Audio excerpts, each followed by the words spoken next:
మోకాళ్ళ నొప్పులు ఉన్నవారు ఏ ఆహారం తినాలి, ఏ ఆహారం తినకూడదు? అయితే ఈ మోకాళ్ళ నొప్పిలో ఉన్నప్పుడు బ్లడ్ టెస్ట్‌లో కొన్ని యూరిక్ యాసిడ్‌కి సంబంధించిన పదార్థాలు అంటే ఏ పదార్థాలు మనకు తింటే యూరిక్ యాసిడ్ పెరుగుతుందో అవన్నీను తక్కువ చేయాల్సొస్తుంది. మానుకోవాల్సొస్తుంది.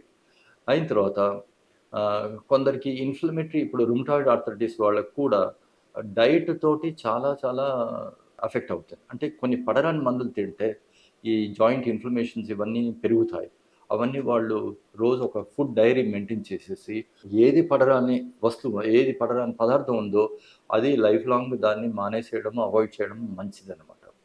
అయితే ఇది అవాయిడ్ చేయడానికి ఇక వేరే ఇప్పుడు కాండ్రో ప్రొటెక్టివ్ అన్నాము కార్టిలేజ్ రిపేరింగ్ కొరకు. ఆ పదార్థాలు మనము తిండి నుంచి రావాలి అంటే కష్టం. ఎందుకంటే ఇవన్నీ కాన్సంట్రేటెడ్ మెటీరియల్స్ మనకు డ్రగ్స్ రూపకంగా ఇస్తాం. ఇప్పుడు అదే తిండి నుంచి రావాలంటే చాలా తిండి తినాల్సొస్తుంది. అది కుదరదు మనకు. అయితే ఈ యూరిక్ యాసిడ్ ఎక్కువగా ఉన్న వాళ్ళకు ఎస్పెషల్‌గా ఏంటంటే అందరికిను మనకు యూరిక్ యాసిడ్ అందరికీ ఉంటుంది. మనం తినే తిండి పదార్థాలు ప్రోటీన్స్ నుంచి అది డైజెస్ట్ అయ్యేసేసి లాస్ట్ బ్రేక్ డౌన్ ప్రొడక్ట్ అనమాట. అందరికీ 2, 3, 4 అలా ఉంటుంది. ఎప్పుడైతే యూరిక్ యాసిడ్ 6 ఉండేసేసి పైకెళ్ళేసేసి అంటే కొందరికి 10, 12 కూడా అట్లా ఉంటుంది. అయితే యూరిక్ యాసిడ్ పెరిగి ఉన్న వాళ్ళు కొన్ని పదార్థాలు మానేసేయడం. ఏంటంటే ఇప్పుడు నాన్ వెజ్ సైడు ఆహ్, రెడ్ మీట్ అంటాం. రెడ్ మీట్ అంటే ఇప్పుడు మటన్, లివర్, స్ప్లీన్ ఇవన్నీ ఎర్రగా మాంసం ఉంటుంది. అవన్నీ తక్కువ జేసుకోవాలనమాట. కానీ ఏ మీట్ అయినాను కూడా అంటే ఇప్పుడు మేమంటాం చికెన్ బెటర్ దెన్ మటన్.